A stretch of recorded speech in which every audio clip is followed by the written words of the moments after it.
now, almost 2 decades later, Pamela Smart, the woman in the middle of it all, is serving life in prison. And our David MUIR got an exclusive interview with her, and he's here with the details. David, good morning. We were talking about this, Kate. This really was the trial of the century, long before O.J. A major media circus, gavel-to-gavel coverage, and a courthouse packed. The question at the time, did Pam Smart convince her teenage lover to kill her husband?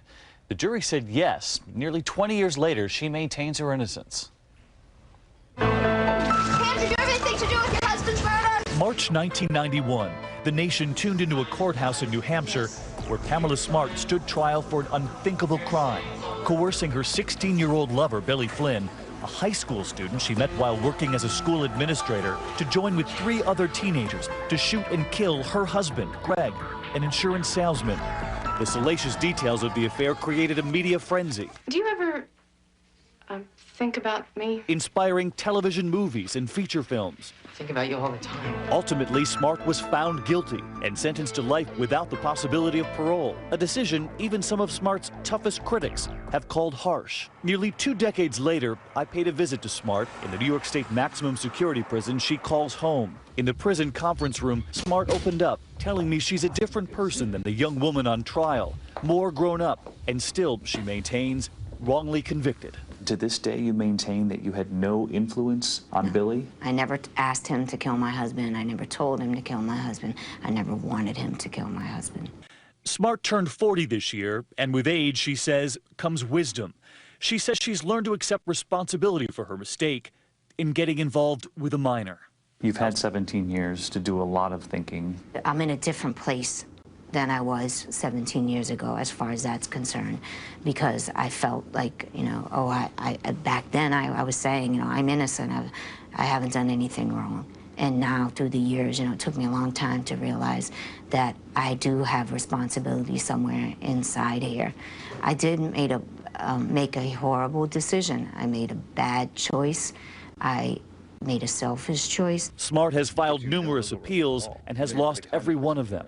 Now approaching midlife, she told me it's difficult to remain hopeful that she'll ever leave prison alive. I fear getting old in here and you know, having to deal with the stresses inside here as an older person,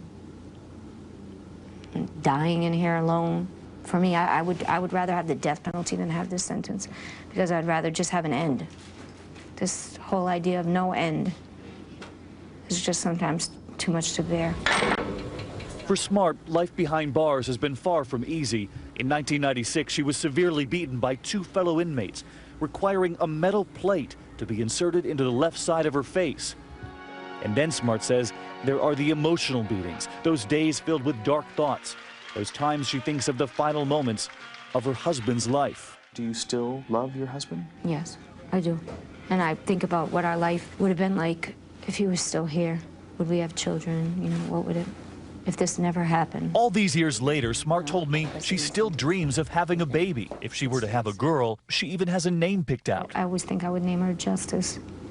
You know, it's, for me, it would be like, finally, obviously, I would have to be released to have her. And for me, that would be my Justice. Helping her through the dark days of prison, as she calls them, are her studies. Since entering prison, Smart has completed 2 master's degrees, one in law and one in English literature. Her favorite book, she says, The Scarlet Letter, the tale of a woman condemned for having an illicit affair.